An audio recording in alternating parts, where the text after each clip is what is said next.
हाय दोस्तों, क्लास 10 त्रिभुज एक्सरसाइज 6.2 का क्वेश्चन नंबर 7।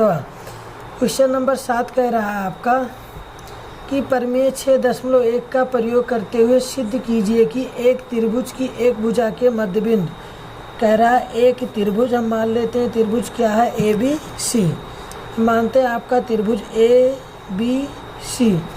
कह रहा है आपका एक त्रिभुज, ठीक है ना, एक त्रिभुज की एक भुजा के मध्यबिंदु, एक त्रिभुज की एक भुजा के मध्यबिंदु हम मान लेते हैं मध्यबिंदु से होकर दूसरी भुजा के समांतर, यानी मध्यबिंदु से होकर दूसरी भुजा के समांतर खींची गई रेखा तीसरी भुजा को समद्विभाजित करती है। यानी आपको सिद्ध करना है, कह रहा है क्वेश्चन, सिद्ध करना है कि इसका मध्यबिंदु, अर्थात हम मान लेते हैं बी का मध्यबिंदु क्या है डी, और इसको मान लेते हैं ई। कह रहा बी सी के समांतर और ए सी को समद्विभाजित करती है, अर्थात हमको सिद्ध करना है ए ई बराबर ई सी, हमको सिद्ध करना है। अब आपके क्वेश्चन में दिया क्या है, इसको भी हम लिख लेते हैं। सबसे पहले क्या लिखते हैं, दिया है आपका, दिया है क्वेश्चन ए बी, क्या दिया है, ए बी का मध्यबिंदु क्या है डी है, ए बी का मध्यबिंदु, ए बी का मध्यबिंदु डी है, आपके क्वेश्चन में दिया गया ए बी का मध्यबिंदु डी है। और कह रहा है जो मध्यबिंदु डी है, ठीक है ना, बी सी के समांतर एक रेखा खींचते हैं, अर्थात डी ई समांतर किसके है, बी सी के, ठीक है। और कह रहा है ए सी को ये डी ई रेखा समद्विभाजित करता है, अर्थात ए ई बराबर ई सी, हमको सिद्ध करना है। तो सबसे पहले हम क्या करते हैं, उपपत्ति में आपके क्वेश्चन में क्या दिया गया, देखो अगर ए बी का, ठीक है ना, ए बी का अगर मध्य बिंदु डी है, अगर ए बी का मध्य बिंदु डी है तो ए डी बराबर डी बी के होगा। तो हम क्या लिख सकते हैं, ए डी बराबर किसके, डी बी के। जब भी कभी मध्य बिंदु कहता है मतलब क्या होता है, उसे बराबर भागों में उस भुजा को बांट देता है। गुणेवन कर दो, कुछ चेंज होगा नहीं होगा ना। फिर देखो आगे क्या करते हैं, इसके बाद ये गुणा इधर आएगा तो भाग, तो ए डी अपान में क्या होगा, डी बी बराबर एक, इसको मान लो समीकरण नंबर 1 कर देते हैं। ठीक, हमको सिद्ध करना है ए ई अपान में ई सी लेके आना है। अगर आपके क्वेश्चन में दिया गया है कि डी ई समांतर है बी सी के, देखो अगर डी ई समांतर है बी सी के तो भुजाओं का रेशियो बराबर होगा, दिया है डी ई समांतर किसके है, बी सी के, तब क्या होगा हमारा ए डी अपान में डी बी होगा, बराबर क्या होगा ए ई अपान में किसके होगा, ई सी के होगा। ठीक है, इसको हम क्या मान लेते हैं, समीकरण नंबर 2। अब समीकरण 1 और 2 में देखो आपको पक्ष बराबर है, हाँ देखो ए डी अपान में डी बी और ए डी अपान में डी बी। तो हम क्या करते हैं, समीकरण नंबर 1 और 2 से, समीकरण 1 और 2 से, समीकरण 1 और 2 में एक पक्ष बराबर है तो दूसरा अपने आप बराबर होगा। तो 1 बराबर क्या हो जाएगा हमारा, ए ई अपान में क्या होगा, ई सी होगा। अगर हम देखते हैं ये अगर भाग इधर जाएगा तो गुणम होगा, तो क्या हो जाएगा, ई सी अपान में क्या होगा, ए ई होगा। देखो ई सी अपान में ए ई हमको सिद्ध करना था, ई सी अपान ए सी बराबर ए ई, और ई सी बराबर ए ई हमारा आ गया, जो हमको सिद्ध करना था। तो क्या हो गया, हैंस प्रूफ। तो समझ में आया क्या करना है। देखो क्वेश्चन कह रहा था ये कहाँ से आया, ये बताओ, प्रमेय फर्स्ट से, कहाँ से आया, प्रमेय फर्स्ट से। देखो आपका क्वेश्चन कहा था कि प्रमेय 6.1 का प्रयोग करते हुए सिद्ध कीजिए कि एक त्रिभुज की एक भुजा के मध्य बिंदु, कह रहा एक त्रिभुज की एक भुजा के मध्य बिंदु से होकर जाने वाली रेखा तीसरी भुजा के समांतर होगी, अर्थात डी ई समांतर किसके होगा, बी सी के। अगर डी ई समांतर बी सी के है और कह रहा है ये जो इसके समांतर रेखा खींचेंगे वो ए सी को समद्विभाजित करता है, अर्थात ए ई बराबर किसके, ई सी के, हमको यही सिद्ध करना था। तो अगर ए बी का मध्य बिंदु डी है तो ए डी किसके बराबर होगा, डी बी के, तो ए डी बराबर किसके होगा, डी बी के। तो गुणेवन कर दो, गुणा इधर आएगा भाग बराबर 1। दिया है डी समांतर बी सी का, डी समांतर बी सी के है तो भुजाओं का रेशियो बराबर होगा। 1 और 2 में एक पक्ष बराबर है, दूसरा पक्ष अपने आप बराबर हो जाएगा। ठीक। 8वां क्वेश्चन कहता है प्रमेय 6.12 का प्रयोग करते हुए सिद्ध कीजिए कि एक त्रिभुज की किन्हीं दो भुजाओं के मध्य बिंदुओं को मिलाने वाली रेखा। कह रहा एक त्रिभुज के किन्हीं दो भुजाओं को मध्य बिंदुओं को, कह रहा एक त्रिभुज की किन्हीं दो भुजाओं, यानी एक भुजा क्या है ए बी का मध्य बिंदु हम डी मान लेते हैं और ए सी का मध्य बिंदु क्या मान लेते हैं ई। कह रहा किन्हीं दो भुजाओं के मध्य बिंदुओं को मिलाने वाली रेखा कह रहा है तीसरी भुजा के समांतर होगी, अर्थात ये क्या है हमारी तीसरी भुजा के समांतर होगी। हमको सिद्ध करना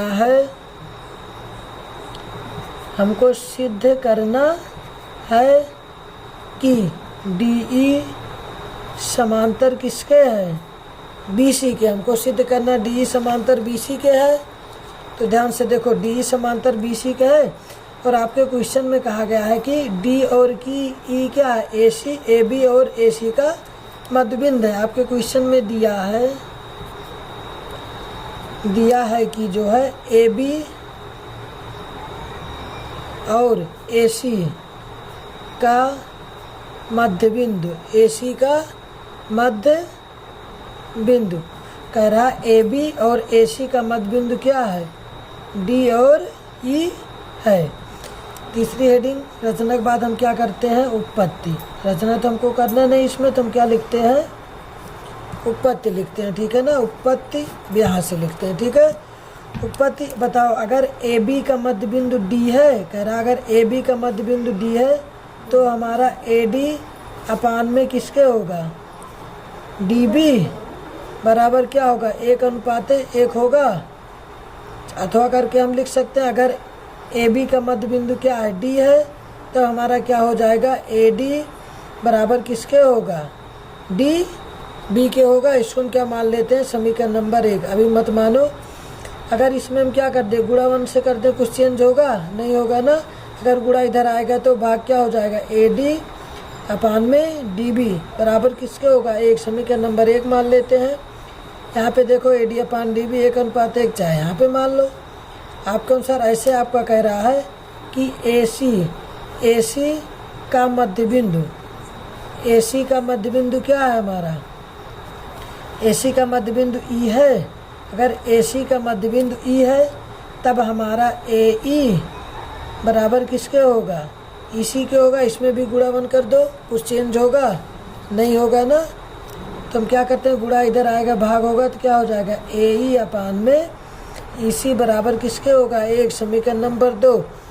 अब समीकरण 1 और 2 में देखो हमारा एक पक्ष बराबर है, इसमें भी A बराबर, ये दोनों बराबर है तो दूसरा अपने आप बराबर होगा। तो लिख दो समीकरण नंबर 1 और 2 से, समीकरण 1 और 2 से। अब समीकरण नंबर 1 और 2 में देखो पहला हमारा 1 के बराबर तो AD अपान DB हो जाएगा। क्या हो जाएगा AD अपान में DB बराबर किसके होगा AE अपान में EC के होगा। अब हम देखते हैं फिगर में। ठीक है ना, अब आप फिगर में देखो आपका क्या आया है यहाँ पे AD अपान में DB। देखो AD अपान में DB, इसी प्रकार से क्या है देखो AB अपान में EC, फिर क्या हमारा AE अपान में EC। हम देखते हैं कि AD अपान में DB है और AE अपान में EC है, अर्थात AD अपान DB और AE अपान EC। हम देखते हैं कि भुजाओं का रेशियो बराबर है। हम जानते हैं कि यदि आपका अगर भुजाओं का रेशियो बराबर है तो ये रेखा इसके समांतर होगी, अर्थात क्या होगा DE समांतर किसके होगा BC के होगा। हमको यही लेके आना था। हैंस प्रूफ ये कहाँ से आया प्रमेय 2 से। क्वेश्चन कर रहा था प्रमेय 2 का प्रयोग करना। प्रमेय 2 यही कहता है भुजाओं का रेशियो बराबर है तो रेखाएं दोनों समांतर होंगी। ठीक है ना। देखो क्वेश्चन नंबर 9 आपका कहता है कि ABCD एक समलंब चतुर्भुज है। क्या कहता है क्वेश्चन नंबर 9 कि हमारा ABCD, देखो ABCD एक समलंब चतुर्भुज है। क्वेश्चन कहता है आपका ABCD क्या है एक समलंब चतुर्भुज है जिसमें ए बी समांतर सी डी के, ए बी समांतर किसके है, डी सी के। यानी आपके क्वेश्चन में दिया गया है कि ए बी समांतर किसके है, डी सी के। क्वेश्चन में कह रहा है कि ए बी समांतर डी सी के है और कह रहा है इसके विकर्ण परस्पर बिंदुओं पर प्रतिच्छेद करते हैं। इसके विकर्ण जो है परस्पर बिंदुओं पर प्रतिच्छेद करते हैं। इसके बाद कह रहा है सिद्ध कीजिए कि, हमको सिद्ध करना है ए ओ अपान में बी ओ बराबर किसके होगा, सी ओ अपान में डी ओ के। हमको यही सिद्ध करना था। हम ध्यान से आप लोग एक बार फिगर में देखते हैं कि हमको सिद्ध करना है ए ओ अपान में बी ओ। देखो कहाँ पे है, ए ओ अपान में क्या है, बी ओ है, फिर क्या है सी ओ अपान में क्या है, डी ओ है। अर्थात हम देखते हैं ये दोनों विकर्ण का रेशियो सिद्ध करना है, तो हम क्या करते हैं, एक रचना कर देते हैं। रचना हम क्या करेंगे, इसको डी मान लेते हैं, डी और ओ। देखो क्वेश्चन में कहा था ए बी समांतर किसके है, सी डी के, तो हम रचना क्या करते हैं, ध्यान से देखना, ठीक है ना। हम क्या रचना करेंगे, हम रचना करते हैं कि ए बी और D O, A B D C के समांतर एक रेखा क्या खींचते हैं। ये आपका डी पहले से है तो इसको हम कुछ और नाम दे देते हैं, इसको ई नाम दे दो, ठीक है, क्या ई। ए बी डी सी के समांतर एक रेखा ई ओ खींचा, अर्थात हम लिख सकते हैं ए बी के समांतर डी सी के समांतर एक रेखा हमने क्या खींचा है, ई ओ खींचा है। इसके बाद अगली हेडिंग क्या होती है, उत्पत्ति। अगली हेडिंग क्या होगी, उत्पत्ति। तो अब आप लोग ध्यान से फिगर में देखना। अगर हम फिगर में देखते हैं ई ओ समांतर है पहला, अगर हम देखते हैं कि ए बी समांतर है डी सी के, डी सी समांतर है ई ओ के, तो पहले हम देख लेते हैं कि ई ओ समांतर किसके है, सी डी के। अगर ई ओ समांतर है सी डी के तो कौन सा त्रिभुज बन रहा है, ये वाला त्रिभुज। देखो ध्यान से, जो लाल कलम से हम बना रहे हैं ये हमारा कौन सा त्रिभुज होगा, ए सी डी। त्रिभुज ए सी डी में, ए सी डी में हम देखते हैं कि डी सी समांतर किसके है, ई ओ के है, तो डी सी समांतर किसके होगा, ई ओ के। आपके रचना में दिया गया डी ई समांतर किसके है, ई ओ के है, तो भुजाओं का रेशियो बराबर होगा, क्या होगा, ए ई अपान में ई डी। क्या होगा, ए ई अपान में ई डी होगा बराबर ए ओ अपान में किसके होगा, ओ सी के होगा। कहाँ से आता है, परमेय फर्स्ट से। परमेय फर्स्ट आपको कहता है अगर रेखा समांतर तो भुजाओं का रेशियो बराबर होगा। समीकरण नंबर 1 मान लेते हैं। इसके बाद हम देखते हैं दूसरा, जैसे डी सी ई ओ के समांतर इस प्रकार ए बी भी किसके समांतर है, ई ओ के। तो हम देखते हैं ए बी समांतर ई ओ। देखो ए बी यानी हमारा क्या है, ए बी समांतर किसके है, ई ओ के है।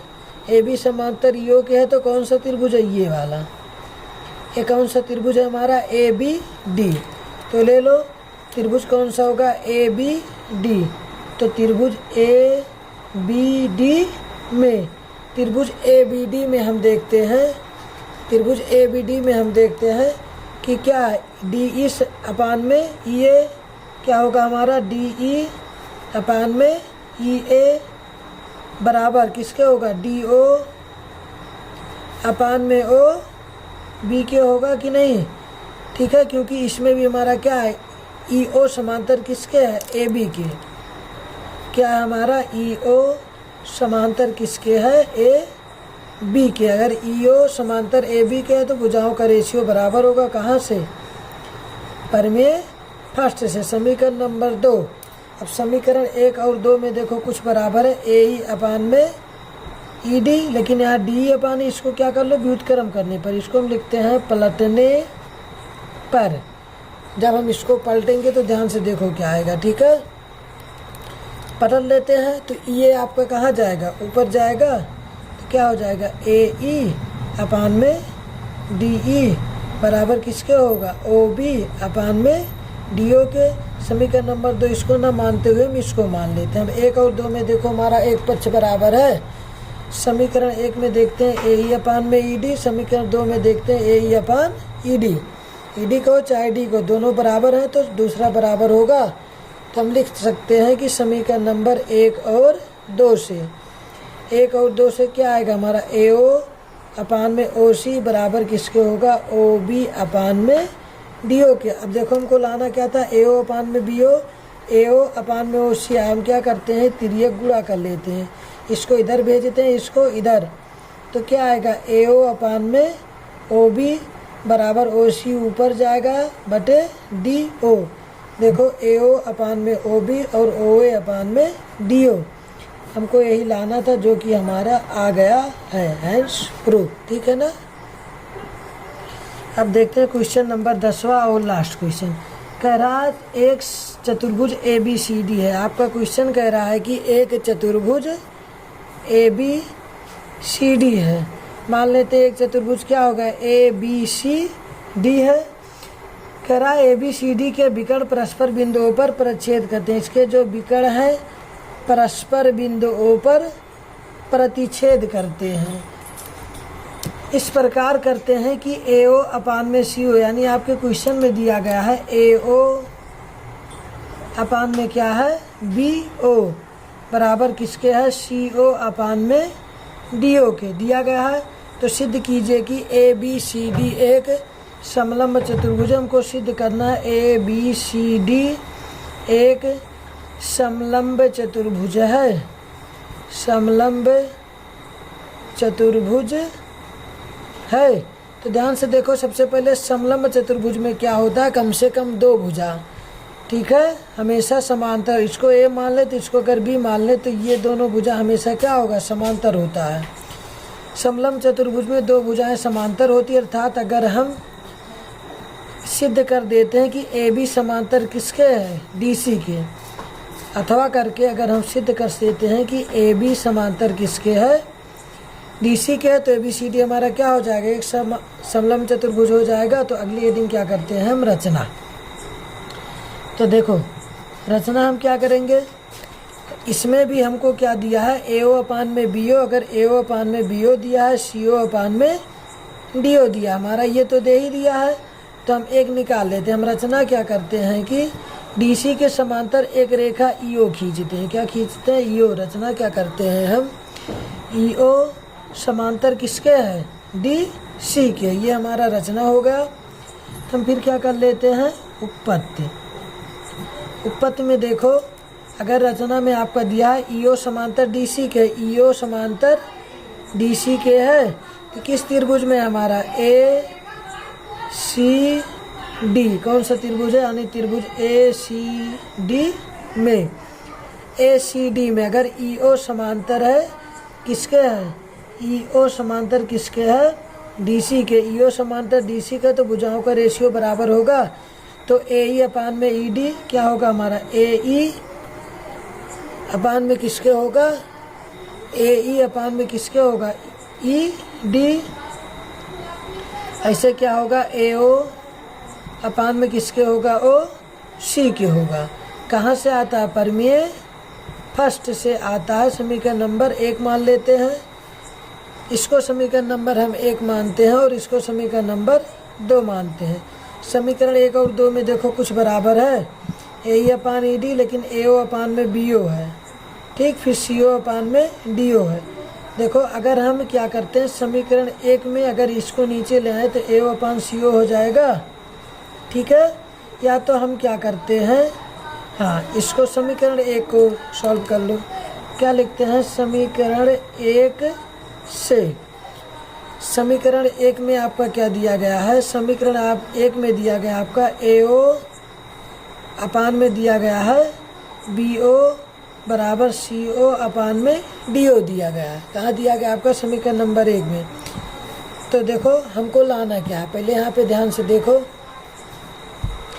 AE अपान में ED, AO अपान में OC लाना। AO अपान में OC इधर हम कैसे आएगा, जब CO को नीचे भेजेंगे और उसको ऊपर, तो यहाँ पे क्या करेंगे तिर्यक गुणा कर देंगे। तो AO अपान में OC कहाँ आएगा नीचे हो जाएगा बराबर BO आपका ऊपर जाएगा और नीचे क्या है DO है। समीकरण नंबर इसको क्या मानते हैं 3।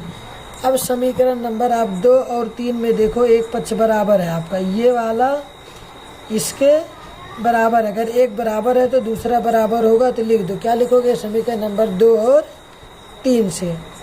तो लिखो समीकरण नंबर 2 और 3 से।